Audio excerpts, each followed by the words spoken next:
start. Welcome, everybody. Okay, Juliana, over to you.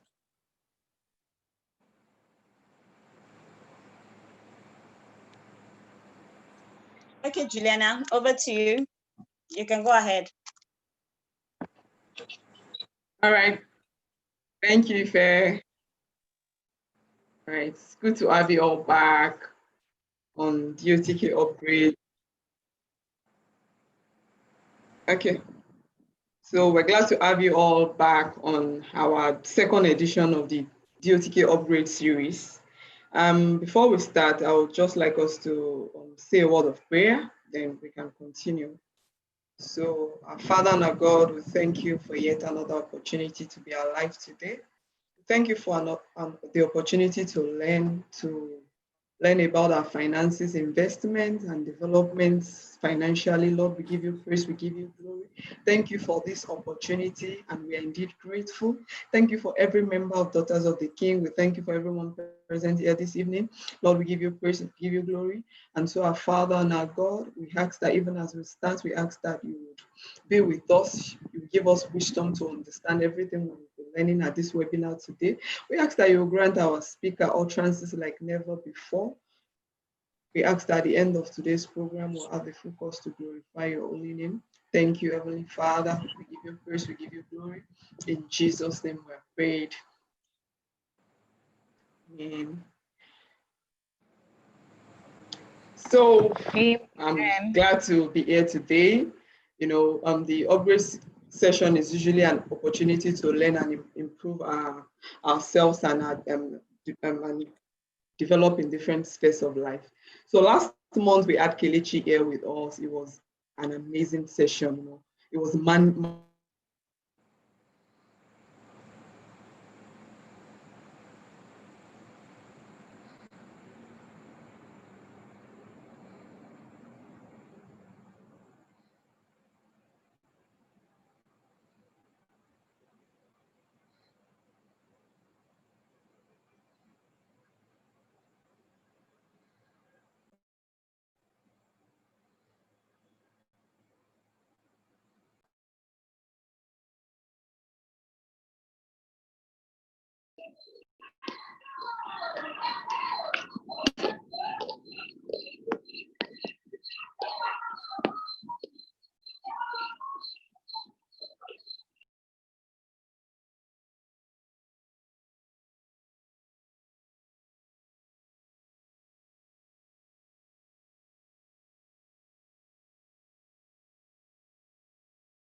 Apologies. So I think Juliana has connection issues, so we'll just continue. So basically, she was saying that last month, which was our maiden edition, we kicked off with Kelechi Ayalechi, who happens to be a life coach. So basically, we discussed how to life skills that we need to live a successful life. And I remember that one of the things that were discussed at that session was that we need information to live a successful life, and that it was important that we gathered information, around different aspects of life, which we needed an upgrade on, and then to begin to implement those ideas and begin to implement that information strategically to get an upgrade. So the beautiful thing about the Dotk upgrade is that we explore all the areas of life that deals with women, and particularly this edition is very important to every one of us. It's so important to me, so I'm super excited that we're having this session. And if you're excited, please just put excited in the chat room, because I trust that this evening is going to be super exclusive. We want our guest speaker and facilitator to know that she's highly welcome. This is something that we had been looking forward to for, how many weeks now? And, of course, when we knew that it was going to happen yesterday, A couple of people's hopes were dashed, but because she's a woman of award, she's here today. And so we are sure that we're going to have a very great time. So please just put excited, put the most excited emojis. Thank you so much, Eunice. The most excited emojis in the chat room. Okay, so I'm going to, this is a point where I'm going to introduce our facilitator. I'm sure by the time we put up the flyer in the group, and then we asked people to start sharing, everybody was like, wow, wow, wow, wow. It was like, really, are we going to have this person on this meeting? And in all honesty, when I reached out to her, my heart was like cutting half, like, am I going to get it? Am I not going to get it? And even when she was not going to be available, I was like, no way, please, anyhow I want to be, even if it's going to take a helicopter. So it's such a huge pleasure to introduce her this evening. Please put a round of applause for her in our chat room. We put your bio up already in the group, but it's important that I just read it out again. And what I also personally experienced already in the few interactions with you. So Oluwatosin is a professional accountant with over 10 years of experience spanning across accounting, audit, financial management, and an edtech platform that enhances financial literacy and investment leveraging on technology. Oluwatosin is a Washington Mandela Fellow. She was a finalist for the Future Awards in 2019. She was selected as one of the top 100 women by the Leading Ladies Africa. She was one of the top 8 traders by CNBC Africa in 2012, a member of the Golden Key International Society. Oluwatosin has featured and spoken at TEDx, featured on BBC UK, Al Jazeera, Guardian, and several others. I think that is such an amazing profile. But more importantly, I think, and I've seen Tosin at this way, we've not had personal interactions, but I want to say that truly and indeed, Tosin is true to what she's saying, because when I reached out, there were just constraints. Will I be able to afford this woman? But, because she is passionate about what she was doing, she's giving herself willingly and voluntarily for this project. So I really want you guys to just give her a round of applause in the session. This is very selfless, and it just truly goes to show who she is and what she stands for. But more importantly, expect today that we're going to have investment demystified. If that is one thing that most people are so unsure of, a few days ago, let me just say this, because this session is actually an answer to someone's prayer. A few days ago, someone chatted me and she said, Eddie, what do you think about this investment? I said, don't do anything yet. Wait till today. Tosin is going to come to talk to us about investment. And once you've listened to her, I'm sure that maybe from this platform and afterwards, of course, which I know that you'll be able to engage her personally, you're going to get information that will help you to take the right decision. So if investment has always looked like almighty formula to you, or some very difficult thing, where should I put my money? There's so much scam these days, and things like that. Tosin is going to put us through all of that we need to know today. So let me not talk too much. All right, so everyone, I would just like you to say, unmute yourself and just say, welcome to our guest facilitator. I'm sure she's already waiting to. Welcome. Get started because it's about time. So just unmute for a second. You're welcome. Welcome. Okay. I was told to come this evening. My mom will miss. Okay. All right. So Tosin, the floor is all yours. All right. Do your thing. Yeah. Okay, great. Thank you all very much for having me here. I'm very excited to be taking this session today. And my name is Oluwatosin, like she's previously said, and talking about what we do and why we do it. And yes, I couldn't come through yesterday because I double booked. I was to go hiking in Oyo State, and I knew that it was not going to be possible to commute, and also be taking the class. All right, guys, I'll just share our slide with us and then we'll go through it and then we can talk about it later. I want it to be as conversational as possible, get to ask your questions, and we'll be able to sort of dig into it and be able to answer your questions. So just give me a second as I share my screen and let me know if you can see my screen or not. All righty.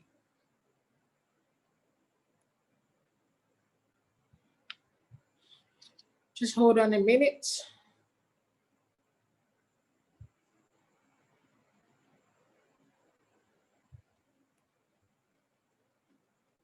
Can you see my screen?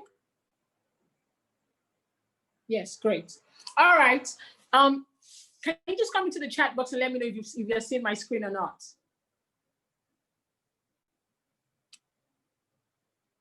Hi, guys.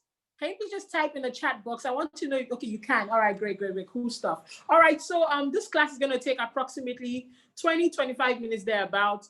Just wanna touch on the crux, like the most important things, and then we can ask our questions and we can, wrap it up. So whenever we start talking about personal finance, the very big thing we always wanna start with is what is your financial goal? It is very, very imperative for people to actually have financial goal. I remember when I started my first job, many people were talking. I remember my boss telling us then that we should write a letter to our 30-year-old self. Then I was 20 and was asking us to actually write that letter. And I'm very glad that it did. The beautiful thing about a goal is that a goal sort of sets the guideline, it sets the tone.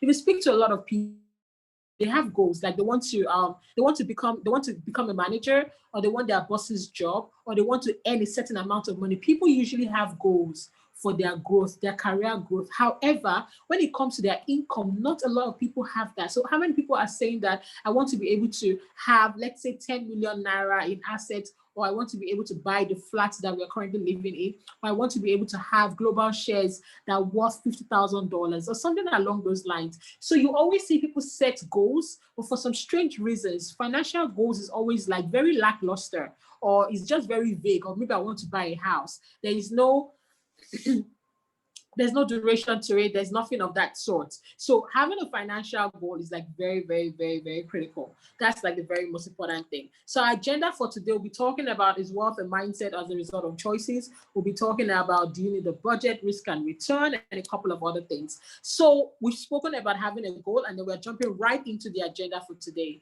I think before we proceed, I want to ask us a question. What is your take with regards to mindset?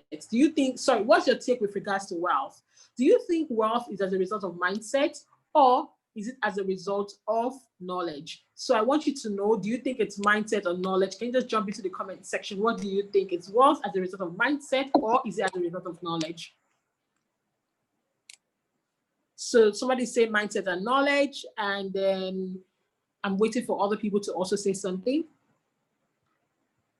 Okay. So wealth is actually as a result of mindset. Mindset is very, very critical. It is very, very imperative to actually be able to have the right mindset. And now it's not just mindset, it's also knowledge. So it's 80% mindset and 20% knowledge, right? So whenever we talk about money and we don't speak to the mind, it's a waste of time, right? We might as well just be doing nothing. So we need to be able to communicate with the mind and be able to know that it's possible. So wealth and mindset is like a marriage. It's very, very critical. The knowledge is also very important. Let me give you two scenarios. Based on research, a lot of people win the lottery. Hi, Tosin. Yes, we can hear you. Yes. Yes, sorry to cut you, but can you make your presentation like a slideshow? We can't really see the content. I can't make it as a slideshow. That means I have to go to my computer and be able to do that. And I'm currently using my phone to do this. So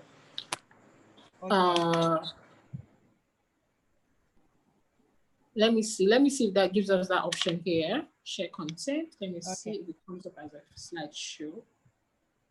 I don't think it does. Let's see. Okay, guys, don't focus too much on the image. I think what I'm saying, I can see without a slide as well. I feel like it makes perfect sense. I'll try and also like drag it up and sort of let us see. Yeah. Because I'll have to move from my phone to my laptop to be able to achieve that. Okay, great.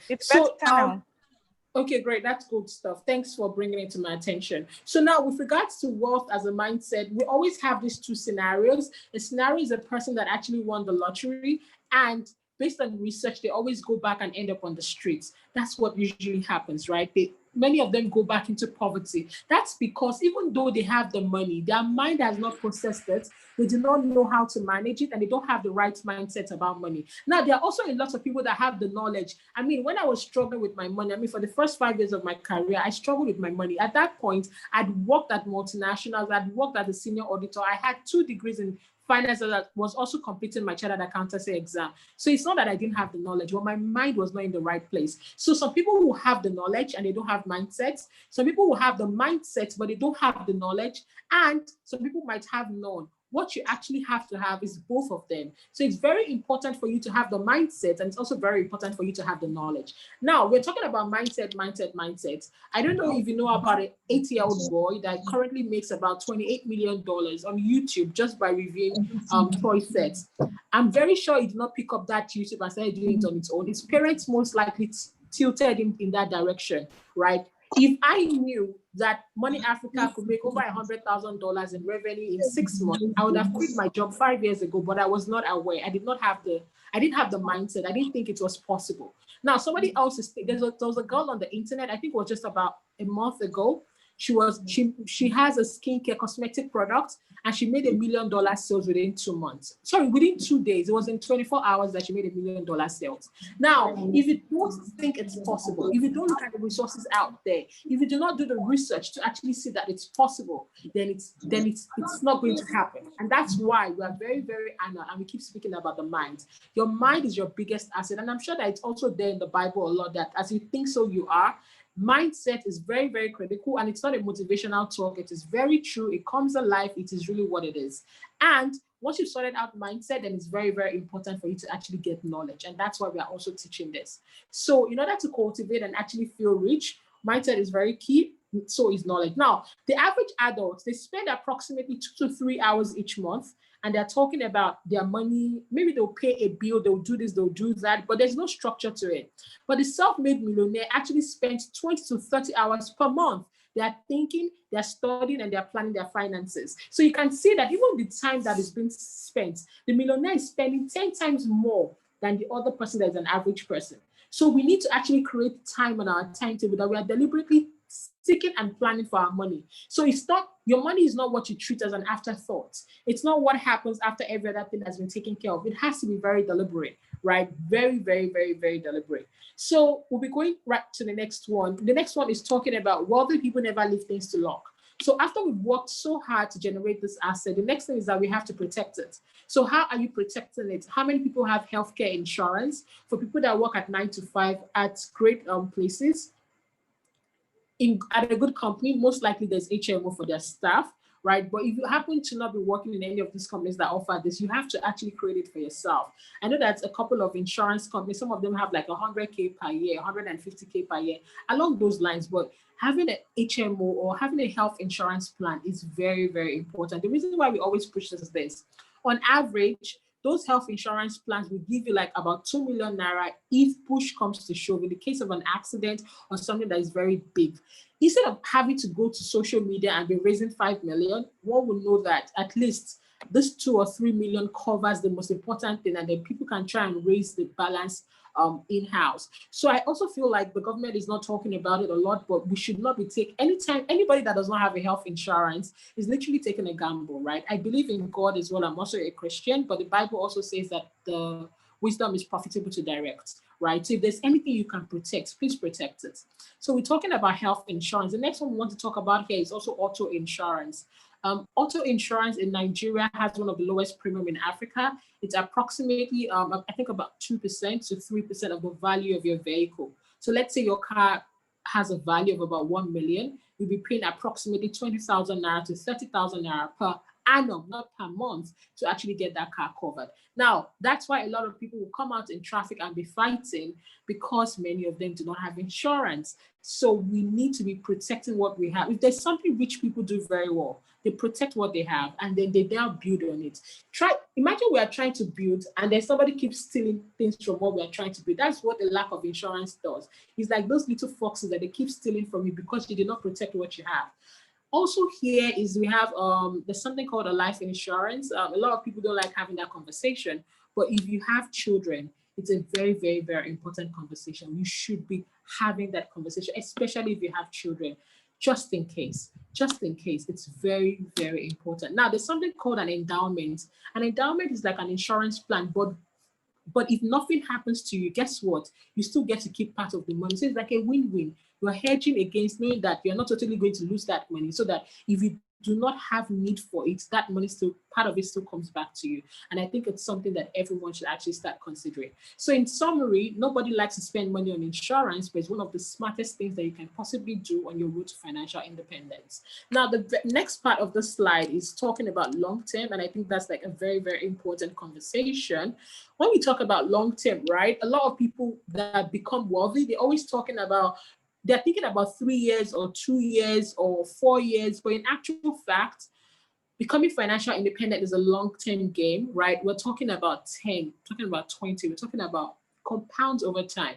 And the truth is, if you start early, it saves you time.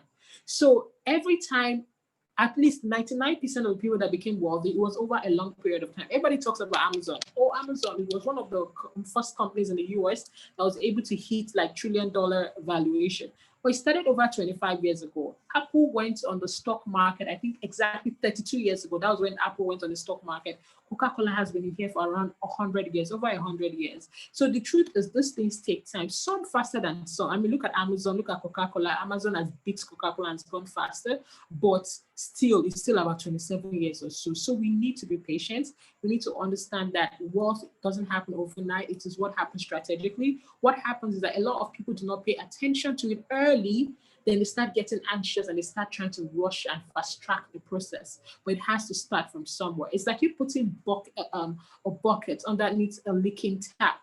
Eventually, that bucket is going to get filled up. But imagine somebody had put the bucket underneath the leaking tap like 2 days before, and then you're just putting yours now, and then you want yours to fill up at the same time the other person did like 2 days ago. It's not going to happen. So we have to be patient and we have to do all the right things now so that we do not become anxious and we do not become impatient in the future because we did not make plans early.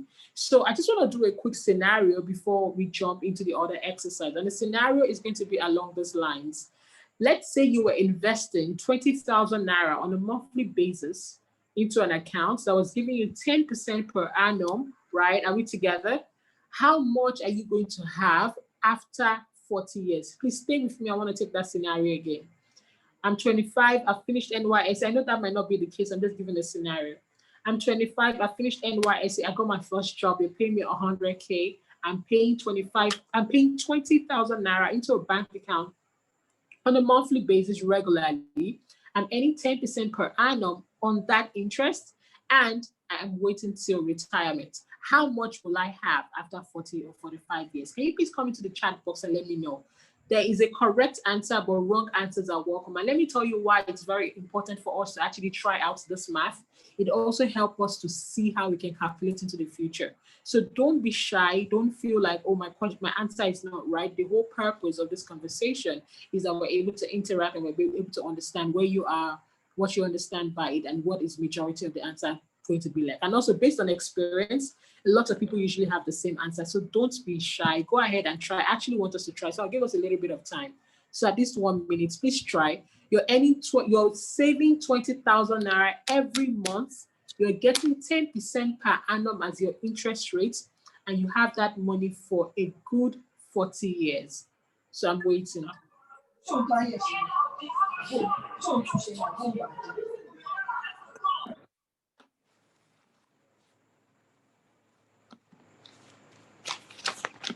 Please, can somebody try? Can we get our first answer so we can move on?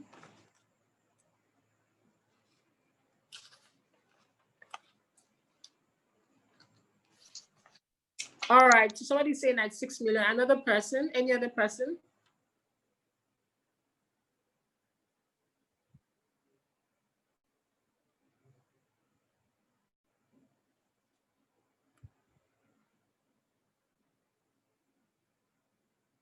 Laraba, is it 96 million or 9.6 million? Any other person that wants to try? Guys, please just try. It makes it interactive. So that way I'm not speaking to myself. We are trying our hands on these things and we're trying to figure it out together.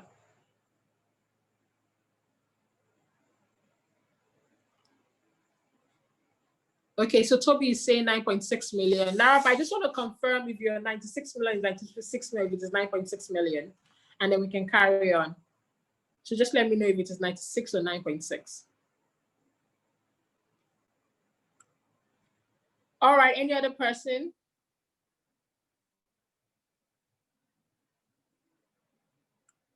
Okay.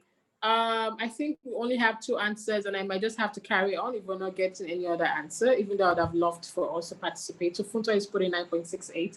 All right. So what we always get whenever we do this exercise is people always put 9.6 or 9.8 million. That seems to always be the answer.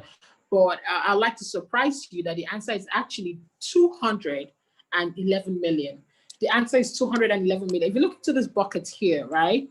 It's showing us here under the category of age 20, right? We're seeing 211 million. And we're also seeing here the different amounts. So 20,000, 50,000, 100,000 ages. You're seeing here 20, age 20, age 30, age 40, age 50. And it's 211 million. Now, you're probably thinking, my goodness, that's a lot of money. And that's because it's compounding. So a lot of people are saying that, oh my God, Tosin, I'm already 20, I'm already 30, right? I'm not 20 anymore. It's too late. And I'm like, it's not too late.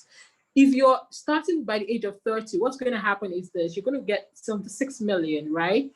What that is actually trying to say is that you've lost about 135 million because you did not start early. But if you look at the next bracket, because that other person started with 50K, right, at the age of 30, you can catch up with the person that started in their 20s. So the purpose of this is that you are able to catch up with that person that started in their 20s. Can you see? Because you're doing a higher amount. If that person now even does 100K every month, you even surpass and you leave that person that started in their 20s way back. The whole purpose of this exercise is that it's not too late to start. I wish you started earlier, but if you have not started earlier, it's actually not too late to start. Now, compounding is a very powerful exercise because it is interest on top of interest. Many people never see this growth because they never compound. They look at it as a straight line kind of method. So they look at it as a 20K plus 20K plus 20K. That's how they see it. They don't see it as a compounding effort, as something that leverages on interest. So if you do not see it as something that is building itself, you would not be able to want to invest. So we need to be able to show you the big picture. So that way, if you're able to see the big picture, it's easier to be consistent. So imagine the first year of this person doing 20K every month. It's just 240,000 naira. The bank will now give you 10%, which is 24K, to look like small money. The second year, to look like small money. The third year, it might look like small money. But guess what? Because of time, by the time you hit the 10th year, now you're talking big money. By the time you hit the 20th year, like boom, and then it continues to grow. So we need, if there's anything we take out of this session, because the truth is, personal finance and talking about investments like a very long conversation. And even if we speak for 30 minutes or we speak for 1 hour, we never get to cover everything. But if there's anything I want us to take out from here is that at the end of today, I want anybody to get down their pen and get out their paper and actually start drawing a long-term plan. You need to draw a long-term plan. So that way you're not playing things by chance. And then also learning about personal finance is like, how can I explain it? What can I explain it to? It's like learning a new skill. You keep getting better. So even if you look at the job that you're currently doing now, you can't compare your level of proficiency to what you were 5 years ago. So even as an investor, I'm talking about in my personal capacity as Tosin, the investor I was 5 years ago is different from the investor I am now. I'm more knowledgeable. I have more ideas. I'm better. In the next 5 years, I get better. Warren Buffett at the last, he has something he calls an annual letter to his shareholders, which is like very big. I think everybody should research it and try and read about it. And he said that he's going to stop investing in airlines, that they've invested in it in the past and he withdrew some money. Warren Buffett is not a fan of technology. I'm so surprised, but that's his strategy. He doesn't like technology. But guess what? He invested in Amazon. So people will change. They will get more insights. They will have more ideas. They will evolve. And I want us to start treating our money like our friends. If a person dies, I mean, if you watch all this crime station, what do they check? They check two things. They check their bank statement. So they check their credit card, when last they have coffee, Their money says a lot about them. Where did they shop? Where did they travel to? What tickets did they buy? Basically just trying to see their habits. It says a lot about you. The next thing they check after your bank statement is your health records. Do they have any health condition? Were they depressed? Did they have cancer? Did they, basically just trying to patch and match a story together to understand what was going on in that person's life. So your health and your finances says a lot about you. And guess what? A lot of people neglect it. So those are the two things you cannot totally outsource to people. You need to be sitting down in the driver's seat to understand what actually goes into it. So it's a very important conversation to have. And for people that actually have partners, it's a conversation to also have with your significant other so that people are going together in the same direction right? So it's easier for when everybody is towing a boat and the boat is going together in the same direction. When people see the bigger picture, it's easier to have that conversation. Now, I just want to quickly touch on something here. While this amount might look like a very big amount, I'm talking about the 211 million, if in the next 45 years, the naira to the dollar becomes 5,000 naira to the dollar, it strips off value, significant value from this money. Because when this person started saving, the naira to the dollar was about 380 or 360. When they now want to tap into it, it now becomes what, about 5,000 naira to the dollar, or even 10,000. I'm not cursing Nigeria, but it's really just what it is. In 1990, the naira to the dollar was 7 naira 90 kobo, right? So the naira is depreciating at an average of 13.67% on an annual basis. I'm sorry. So it's what it is. So you're also thinking, how can I be putting some of my money in dollars? So you're not investing in just naira. You're also having a dollar portfolio. You're protecting it. You're playing a long-term play when it comes to your future. All right. So the next one is I want to talk about the different 4 categories of people. We have categories of people that save or invest. So first category are people that do not save. I'm not talking about Mama Ebuka that is selling ube and corn at the road, or Mama Tosin or somebody that do not have money. I'm not talking about those that are living under poverty. I'm talking about those that have a discretionary income and are not using it. A discretionary income is what is left after you've taken care of your essentials. You've paid rent, you've paid school fees, you've paid food, you've paid for light, like things that are important, you've taken care of it. Whatever is left is discretionary income. If people have discretionary income and they are not saving, they fall under this first category. Second category are people that save too little. So let's say you have the capacity to be doing 20K every month, but you're only doing 5K. You can see how that thing, everything has a cost. If you're saving too little, it comes at a cost, it comes at a price. Now, the next category are people that are saving to consume. So you're saving to buy a car, you're saving to go to London, you're saving to go for holidays. I mean, there's nothing wrong with it. I mean, this is like a Christian session. So I think John 10:10 says that God comes to give us abundant life. So it's very foolish and futile to save and invest all this money. You're not actually having a balance. So we're all for balance. We preach balance a lot. So it's very okay to, get a car, go on holidays, do all this really, really nice, awesome things. It's not a problem. But the problem is when we don't balance it out, right? We need to balance it out with category 4, which is talking about how to save and invest in the long run, right? I'm hearing the background noise. Is it coming from me? Who's that from? Can you hear the background noise? Okay, so I think it's fine. Yeah. Okay, great.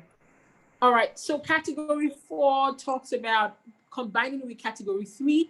That is, you're actually saving and you're investing in the long run, which is very, very, very important and very, very, very imperative. And that is where actually everybody should be at, right? So we're combining it together. We're doing long-term goals. We're actually investing in real estate. We're investing in shares. We're investing in bonds. Like, we're doing all the right things. And we actually all need to move. If you're in category 1, you're in category 2, you're in category 3, everybody needs to be in category 4. So category 4 is like very, very, very, very, very important, right? All right. I also want to talk about budgeting, and I'm sure we can go to the questions and answers. So we can wrap it up for the night. Let's see. Right. Okay. A lot of people ask us, how should I allocate my income and how should I go about that? And we always talk about, it's very important that you're allocating your income. I mean, this is like a benchmark, as a suggestion, but you don't have to use it. So the suggestion here is that you put 50% of your income towards your needs. So you're talking about rent, electricity, utility bills, transportation, groceries, and insurance. Now, the thing is this, you do not have to always use this 50-30-20 method, but I'm going to speak about it. So 50% goes towards your essentials, things that you cannot live without. 30% goes towards your wants. So things like travel, movies, hangout, ashwabi, dinner, bridal shower, things that are luxury, things that are not essential. If you don't do it, you won't die. As opposed to if you don't eat, you might die. If you don't have rent, you go and sit down under Oshodi Bridge or Obalende Bridge. Do you understand? And last category, which is 20%, goes towards your investments, right? Things that you're building towards your future. You're talking about shares, mutual funds, real estate, agri-tech, amongst others. Now, the beautiful thing about this portfolio is that it looks great, and we're looking at 50-30-20. However, if you are looking at a situation where as you're a high income earner, Yeah, because I'm trying to enlarge it. So if I'm trying to enlarge it, a part of it is going to get cut off. You understand? We can't bring everything on if we're enlarging it. So that's the reason why a part of it is cut off. Okay, so why should we use this method? The reason why, sorry, why is this method good? It's like a nice benchmark. However, I wouldn't advise everyone to use it. And this is the reason why I'm saying that I wouldn't advise anybody to use it, because if you're a high income earner, if you're earning like 500K a month, you shouldn't be using this method. You should actually be investing more. I just want us to do a quick math together and just talking about percentages, right? So if about 50% of your income is going towards, if 50% of your income is going towards, stay with me. If 20% of your income is going towards savings and investments, so you're earning 500K every month and you're only saving 20% of it, that's what? That's 100,000, right? That means that 400,000 naira is spent on rent, school fees, and all these other things. I strongly feel that you should think about how to increase that percentage, because if you don't increase that percentage, you're leaving a lot of money on the table, right? Let's look at this quick example. Somebody was earning 100,000 naira. Okay, they just finished university, they've worked for 2 years, they're earning 100K per month, and then something got better and they start earning 250,000 naira per month. If you look at it from a numbers point of view, what has happened here is that their income actually increased by 150,000. So it went from 100K per month to 250K per month, right? So you can see that their income increased by 150K. Now let's look at the investment. When they were earning 100,000 naira, they were investing only what, 20%? What is 20% of 100,000 naira? Guys, please can you come to the chat box so that we are together? I can know that we are all going on this journey together. What is 20% of 100,000 naira? All right, that's 20,000, right? 20% of 250,000 naira is how much? What's 20% of 250,000 naira? That's 50,000 naira. So can you see what has happened here? Because he stayed on 20% percentage, right, of investment, his investment grew from 20,000 naira to 50,000 naira. So there was only a 30,000 naira increase in his investment. However, his expenses grew by how much? Remember that when he was earning 100K, because he was investing 20K, all his other expenses are how much? 80,000. Now with this new 250K, he's investing only 50,000 naira. So all his new expenses are how much? 200,000. So you can see that although his investment grew by just 30,000, his expenses grew by 120,000. So that is why we keep saying that you cannot stay on the same percentage, because there's a law called a Parkinson law. A Parkinson law means that things will create room for it, right? So even if you look at things like even like with relationship with God, and they always say that if you do not fill it up with His, something else is going to take up your time. So even with schoolwork, even with relationships, if you don't account for that time, something else will take it up. So the same thing happens here, right? And that's why we are seeing those numbers, that if you're earning 100,000 and you move to 250,000 and you stayed on the same percentage, your expenses will be growing at a faster rate than your investment. And that is why we always say take it up. So can I take it up to 25%? Can I take it up to 30%? Can I take it up to 35%? Can I do more? Now, another thing about budgeting is that it depends from people to people, in the sense that the reason why we keep preaching this is that it depends on people, from people to people. So if you look at this, somebody else might have black tax. Black tax means that you're taking care of family members. So maybe you have to pay family school fees, you have to do all the things at home and all of this. And because you have to do all of these things, then you do not have access, right, to be able to invest in your own fully capacity. So you always have to take pen to paper. You have to be honest. You can lie to everybody, but you cannot lie to yourself. And that is why we keep talking about how budgeting is very important. When I was with British America Tobacco at my last role, I was a commercial finance manager with British America Tobacco. And I was working for the West Africa market. So I had about 12 countries under me. And across these different countries, we had people in my team who were over 20 or 30. And one of our primary rules was that we were chasing budgets. So if a company is paying so much to ensure that we are spending our money the right way, why don't you care about yours? Now, there's another company that the way they make money is that they sell your data to other companies. So for instance, they can say that, oh, there's a 30-year-old female. she lives in Lekki, or this is how she goes to ShopRite and spends this amount every week. You can tell because you are swiping your card. Your card is telling them that. Or she's always buying drinks at this place, or she pays insurance for this. They can tell your habits based on how you spend your money. Or she's always going to movies, like, based on just how you're spending your money, they know if they have that data. So now people actually sell that data because they want to know how you spend your money so that they can target products at you. Then if it is useful to them, why is it not useful to you? And this is why we always preach that everybody should be able to draw up a budget. Everybody should be able to draw up a budget so that you know where your money is going to and you can be able to account for it. It's like very, very, very, very important. So please, after this session, after drawing up your financial goal, everybody needs to draw up a budget. We have a budget template. We have a budget template. It's for sale, but you can also reach out to us and see how to get it. If not, you can also go on the internet. There are lots of free resources that helps you draw it up. So a budget is very, very important. I'll just quickly touch on the mutual funds and we'll get into the questions and answers and then we'll call it a day. So here is a mutual fund. A lot of people always ask us, Tosin, so where can I invest my money? There are many ways you can invest your money, and it also depends primarily on like your risk profile. So when we're talking about risk profile, we're looking at am I a low risk? Am I a medium risk? Am I a high risk? So what is the low risk? A low risk basically means that you're protecting your money. So we're looking at things like treasury bills. You're looking at things like money market fund. You're looking at things like savings, like bonds and all these other things. It means that the risk is not high. The risk is actually very low. You can sleep at night. Medium risk means that it's 50-50. You can lose money or you can make money. While high risk means that it is like a very high, but when you win very big. Do you understand? So we see that a lot of people are either taking too much risk or they're taking too little risk. But what you should actually be doing, you should be sitting down right there in the middle, right? Just managing your risk so that you're not taking too much risk and you're also not taking too little risk. But if you are in doubt, we always advise people to, I'd rather you take little risk than take too big risk, right? So that if anything happens, you have something to fall back on and you can start again, as opposed to losing all your money and having to start back from square one. So risk is very, very important. As an investor, after you've learned every other thing, the next thing that you're very concerned about is how am I apportioning my portfolio?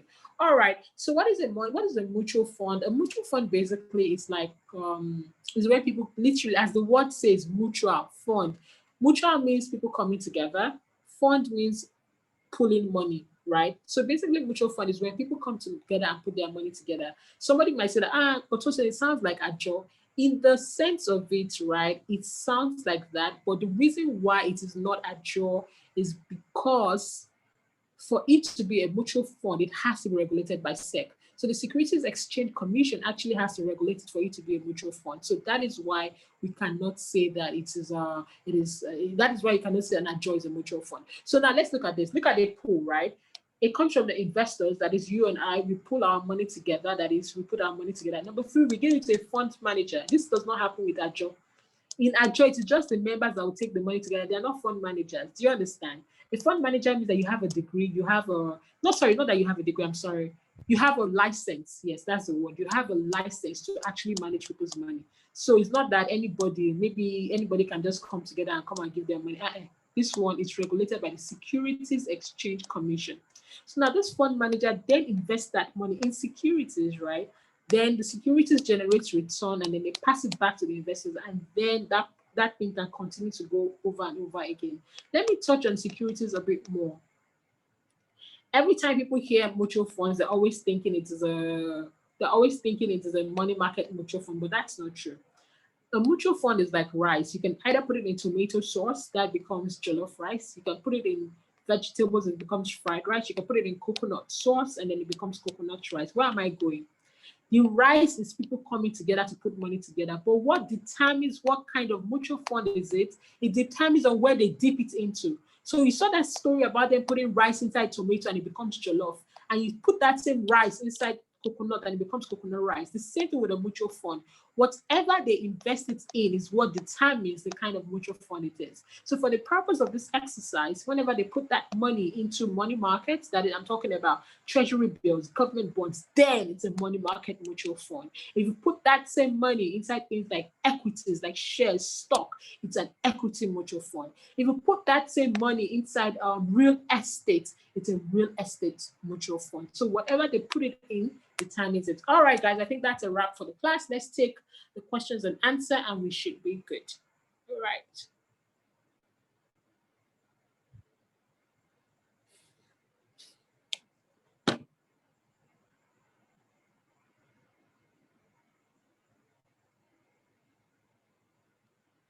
Okay, guys, I'm waiting for the questions and answers so I can answer us and we can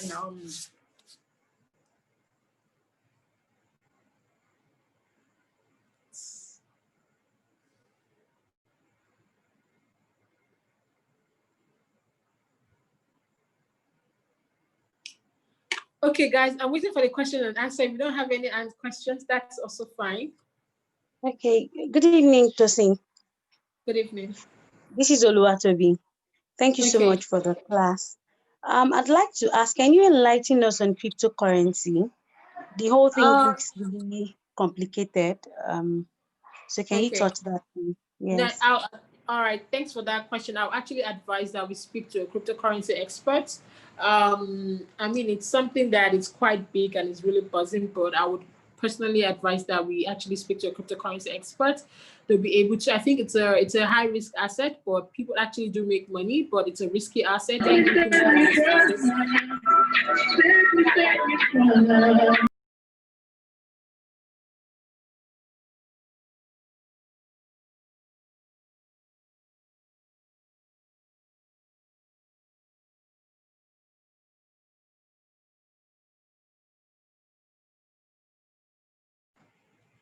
All right, I think I was muted. All right, so I'm saying that we should rather speak to cryptocurrency expert. The thing about cryptocurrency is that it's a coin, right, that is being invested. It's not regulated in a lot of countries. I think Nigeria the Security Exchange Commission just put out a regulation, I think about a week or 2 weeks ago, talking about how cryptocurrency should be seen as a security. For some other countries, it's not regulated. For some countries, it is like South Africa, Canada, US, UK, and a couple of them is actually regulated.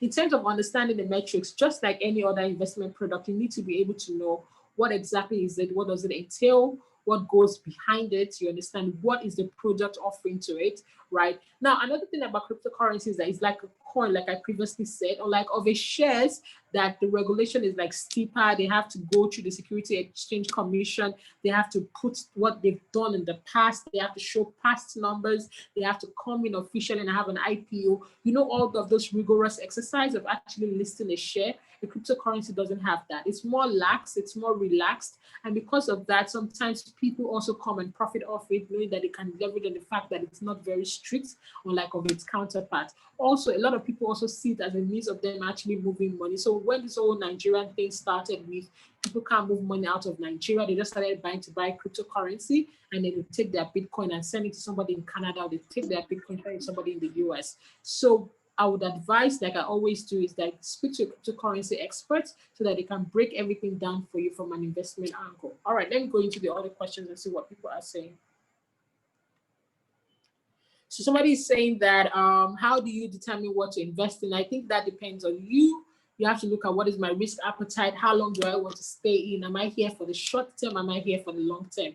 Now, the thing about it is that it eventually gets better over time. Like I always say, learning about your money is a long-term play. So it's not something you learn about in 1 hour. It's not something you learn about in 2 hours. It's something that you actually learn. It's like eating. It's a regular activity, something that you keep learning deliberately. So that will also help you determine. So number one, how much risk am I willing to take? Number two, how old am I? If I'm closer to the age of 60, I can't do the same things that a 25-year-old will be investing. Our risk appetite will be different. Number three, you also look at due diligence, basically doing your research. How long has the product been in the market for? Who are the people managing that product? How long or how useful is that product going to be, amongst others? Now, somebody else is saying that how does one really access the level of risk to be taken? Becomes in truth, we really do not know the treasure. Okay, I'm trying to understand. this question, but what I think you're trying to say is what is the risk profile of each asset. Now, the thing about risk profile is this. For instance, if you're looking at treasury bills, money market mutual fund, bonds, it's a guaranteed thing. The government is the one backing it. So you know that you can sleep at night and you can actually get your money, but the returns are very low. The returns is about 6%, 5%, 7% there about. It's not that much, but you know that this is a low risk kind of asset. If you want to look at something that is a medium risk, you're looking at shares. So it could be shares in Nigeria, it could be shares in the global market, it could be shares in different places. You know that that is like a medium risk asset because you're investing in a company, right? And if anything was to happen to that company, you could actually lose your money. But guess what? If that same company grows, you can actually also make quite a good amount of money. So that's why that's like a medium risk. For a high risk, you have things like cryptocurrency, you have things like Forex, amongst others. So it also depends on your risk appetite and where and how you're willing to go about it. Somebody else is saying that how can you tell an offer for investment is really safe to invest in? The way you can do that is by actually doing your due diligence. So for instance, you're asking them, what are they investing in? So if they're investing in treasury bills, you know that this is safe, I can sleep at night. If they're investing in agriculture, how long have they done it before? Do they have the expertise? Have they ever done anything like that before? I always say to people, especially lots of retail investors, because that money means a lot to you. Like if a retail investor loses 500K, it will pain them so much because that money might form a big part of their portfolio. But if a really big company loses 5 million, it's not the end of the world. That's like a tiny drop in terms of their entire portfolio. So we always say to people, if you know that that amount of money is significant to your portfolio, why don't you stay with somebody that is tested and trusted? So rather lean towards investment options that have been in the market for a while and are actually doing well. So rather go with something that is signed, sealed, and delivered. They have a good track record. They've been around for a while and they've done a great job. Now, somebody else is saying that an investment can be really scary these days. So how do we verify real and sincere platform? You can do that by doing your due diligence. Again, I think the problem with a lot of people is that you're going to people that, like somebody can just set up an Instagram page and call themselves something like great, get 10% in 1 month, and people start investing in it. It does not make any sense. Rather go with track record, people that have been around for a while, they've been around for a while, people know them, they've done due diligence, right? And those are the kind of things that you're actually going for. Also, who are the people behind it? With a Google search, you can see where have they worked, what have they done in the past, what have they built in the past. All of those things sort of helps you answer your question. Now, another person is saying that, what is the future of agriculture? Can you comment once we can explore after due diligence? I know that Agro Partnership and Farm Crowdy, they've been around for a while in the market and they're doing a relatively good job. So they're really doing quite a decent job there. So Agro Partnership, and I'm just going to type it into the comment section. Agro Partnership and Farm Crowdy.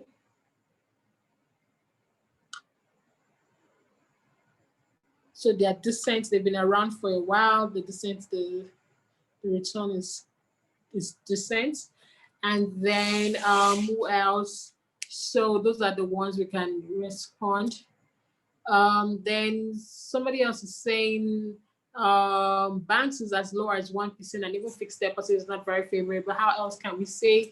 Yeah, there are other options out there that can actually help you save. We have a partnership that gives you a minimum of 10% per annum. So I'm just going to put our email address there. You can just send me a mail and then we can help you get started.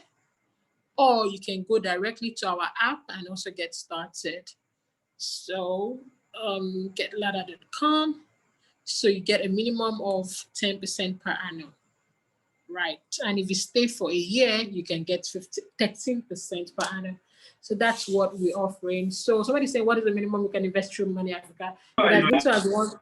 With as little as 1,000 naira, you can get started, but you have to go through the website getladder.com, sign up, just like the normal procedure, and you can get started and start saving. So let's see what other questions. Rise, Piggyvest, they are both apps, right, that people use. So they've been around for a while. I'm trying to be careful with my words, right? They've been around for a while. They seem like legit people. I don't think it's a problem, right? So, but I don't want a situation whereas in the next 5 years or anything, it's like, oh, Tosin said this, but they are decent people. They are decent. They have good plans. They've put things out there, and I mean, they're not people that will just come and run away overnight or anything. They've put in work, and their founders are actually decent people. So yeah, so that's what I think. I don't think it's a cause for concern, but remember that your due diligence actually falls on you. So we always say due diligence falls on you, so that in the next 5 or 10 years you don't say, oh, Tosin said this or something like that. But yeah, same thing with Agro Partnership, same thing with Farm Crowded. They seem like decent guys. They've been around in the market for a while. They've honored their words in the past. You understand? They've not defaulted. They've not defaulted. They've honored their words. So yeah.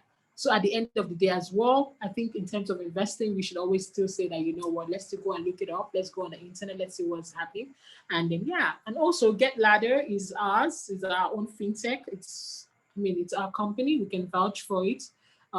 We've been in the market now. I think we launched just about 3 months ago. So give us a try, look at it. If you have any questions, feel free, send us an email, send me an email. Very happy to answer. Somebody now says, can you get information on share? Oh, absolutely, you can. My God, what's the name of this website? Oh, you know what's gonna happen? Omolola, send us a DM on Instagram. We have the website. I think it's www.sec.gov.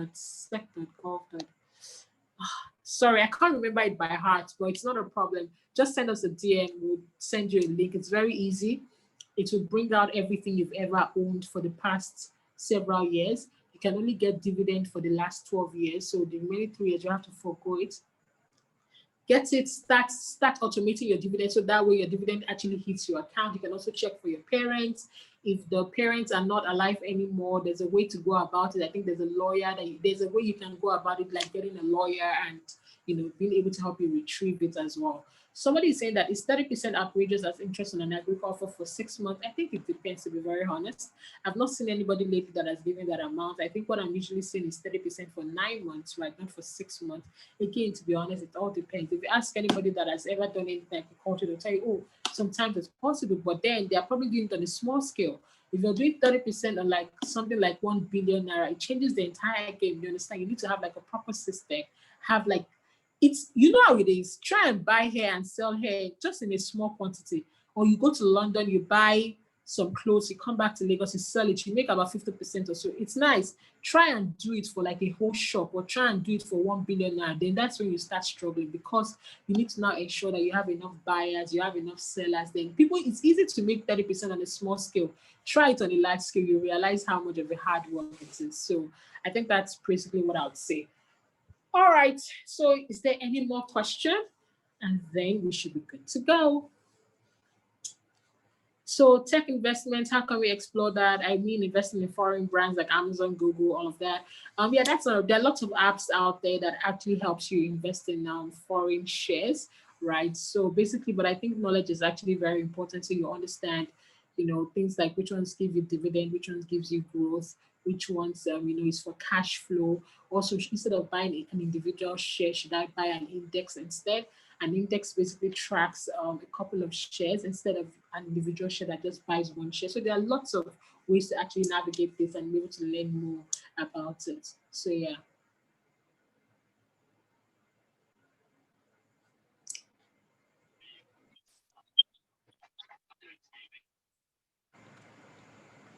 Okay. So do we have any more questions? All right. So it's safe to assume that there are no more questions. Okay, so I think at the end of the day, the final thing I just want to say is about there's a story about a lady. She was a cleaner, and somebody's saying, when do you determine it is time to start investing and saving? When you have a discretionary income. A discretionary income is what you have left after you've paid out all your essentials. Because the truth is, you can't save or invest money you don't have. It's just really the truth. So even if you were to go to the street and we go to the people selling corn and we say, you must save, you must save. If they don't have it, they don't have it, right? So you really can't save or invest what you don't have. So what we always tell people is immediately after you've met your essential needs. And when I'm talking essential, so let's say that you have a capacity to be living in a one-room house and you're staying in a three-room house, that you're wasting money, right? So I'm talking about essential. So even in terms of rent, it has to be essential. So you're not getting something super luxurious and you can't afford it. So even in terms of food, we're talking about food at home, right? Not going out to restaurants every day. So when you've covered the essential needs, then absolutely you should start investing. So that is when it's a great time to start. All right. So just before we got that question, I was just going to talk about the story about the lady. I think her name is Mariah. It's this story was from Fund uh, the Collective Fund. I think the Collective Fund. Yeah, I remember the title, but I think it was from the Collective Fund. They actually write stories about people and their money. So Maria, sorry, not Maria. Maria was a cleaner. She was poor, and she left about 7 million US dollars to charity when she died. And a lot of people were like very surprised. Like, how was she able to leave $7 million to charity? But they checked and they realized that she was just investing and it was compounding. So on a monthly basis, she would make investments, shares, bonds, a couple of things, and she took her hands off it and she just allowed it to grow over time, right? And that was how she was able to make that kind of money. In that same year when she died and left that money to charity, there's another guy. He was getting he was dissolving his assets. So he studied at Harvard, yes, Harvard, yes. He was also one of the vice presidents of Merrill Lynch. Merrill Lynch is like one of the top financial institutions out there. For you to be a vice president, my goodness, you are nothing but poor. So this man had the access, vice president of top financial institutions, Harvard alumni. He had the access, he had the right education, he had the income. For him to be vice president, it was earning a crap load of money. But guess what? The same year this woman left $7 million to charity, that same year he was getting a foreclosure. So they were taking his property from him and they were liquidating amongst others. And he said that it was because the economy had crashed and that was why he was suffering. So even though he had this degree, he had this knowledge, he had this access, he struggled with his personal finance. A lot of people always think that personal finance is because of, oh, you have an accounting degree. I struggled with my money and I had an accounting degree. I was going to work every day to teach people about auditing and, oh, you need to manage your books, you need to do this, you need to do, but I was struggling with my money. So it's not enough to be able to have this degree. It's not enough to be able to have that access. Like, oh my goodness, Harvard alumni, one of the toughest places institutions actually get admission into. And he didn't have anything to show for it in terms of he had to start from square one. He was having a foreclosure. So, and the only time this happens is in finance, right? So personal finance, as I said, is very personal. So you have to actually be able to be very deliberate and you actually be very honest. You're actually looking for how to grow your income, how to deliberately invest in joint communities. You don't want to go on a journey alone. You can go with other people, leverage on other people's strengths, save yourself time. Whenever, like now, we're currently doing a strategy for Money Africa, and we've gotten an expert to be able to help us to do it because we're saving ourselves the time of trial and error. Instead of having to do the same thing for like 3 years, you can just get somebody that has the insight, they have the knowledge, they buy you time, they do it. So a community is very great. Money Africa has a community. I'm just gonna put the website in the chat box and okay. So it's www.themoneyafrica.com. You can subscribe and we have over 3,200 people now. You can join us as we all take this journey together towards financial independence. And then, yeah, so it's very important. So in summary, I want us to be very deliberate about our mindset. I want us to be very deliberate about changing habits. I want us to be very deliberate about writing goals. I want us to be very deliberate about having a budget. I want us to be very deliberate. It's a lifestyle. It's like starting something new. So this year, this year I wanted to improve my skincare routine. I wanted to take better care of my skin so I don't have to wear makeup every time. I also wanted to look after my health. So I start running and I start doing all those things. I think yesterday I went on hiking for about 4 or 5 hours. It's a lifestyle. It's like you're changing the way your mind has always think. It's not easy. Your body will fight back at you. Sometimes your body will act like, oh my gosh, it wants to die because it's not used to it and you're having to change it. And it's a lot of work. But once you've done the job of re-engineering it, that's it. Then you're on the path of success. So guys, I want to say a huge thank you to you for having me here today. I hope you found it insightful. I hope you ponder about these things. I hope you dream about it. It's not it's possible. Yeah, it's very, very possible. You can actually start your journey early. And yeah, thank you so much to the organizers for having me. I hope you have a fantastic week ahead, and thank you so much for having me. Do take care.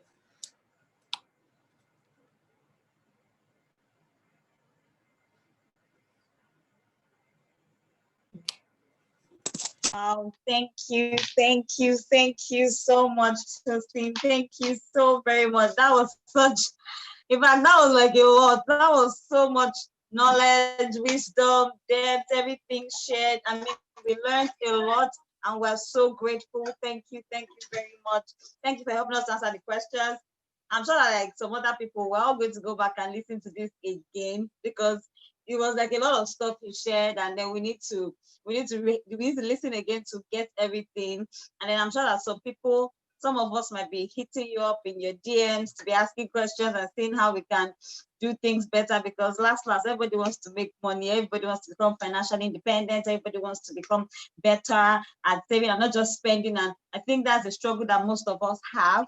And then we look at our salaries or our income books. It's not yet time, or I'm not making enough yet, so I'll start saving later. We procrastinate a lot, and a lot of, I mean, when you were talking about the age gap and then the things that some people have lost because they did not start earlier, I was like, God, how will I do this? Oh God.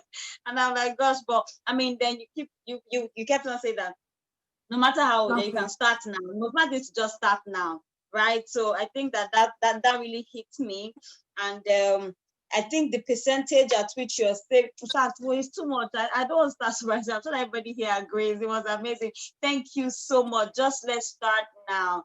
And I mean, I'm on this table of starting now because so many excuses, this one, that one. So, and I feel like, the demands of life never end. There will always be demands. There will always be things to spend money on. So if we keep waiting for a time where you will not need to spend, then you never save. So really, everybody just needs to just close your eyes to some things and just start to invest and save wisely. Thank you once again. God bless you. We are so grateful. Thank you for honoring our invitation. I mean, canceling it was so worth it. If this is what we got, like, this is a lot.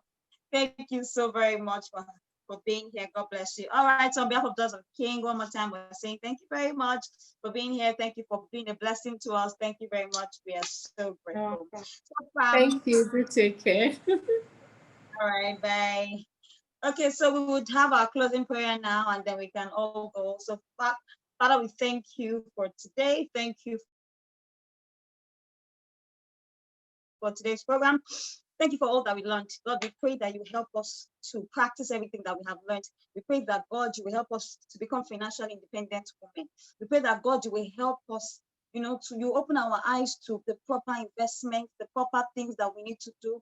You will help us, God, to do what we need to do. That will help us become better financially in the name of just recover our finances, the blood of just decree that the price will be for our sake in the name of Jesus. We pray that, God, we will prosper in wealth. We enjoy more than enough. We enjoy abundance. And at the end of it, we'll have everything to glorify your name. Thank you, God, because you have heard us. In Jesus' mighty name, we have prayed.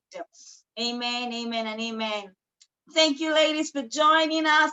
Thank you. This is Dotk Upgrade. I want to especially thank Eddie Young and Juliana. They're doing a fantastic job. If you think they're doing an amazing job, give it up for Eddie and Jules. Thank you to our host. Thank you guys so much. God bless you, ladies. God bless you. So we'll say thank you. Mama is here and she's just hiding somewhere. Mama, we love you. Even if you don't want to allow us to see your face and hear your voice. Love and appreciate you. Mama, let's hear you now. Don't leave us.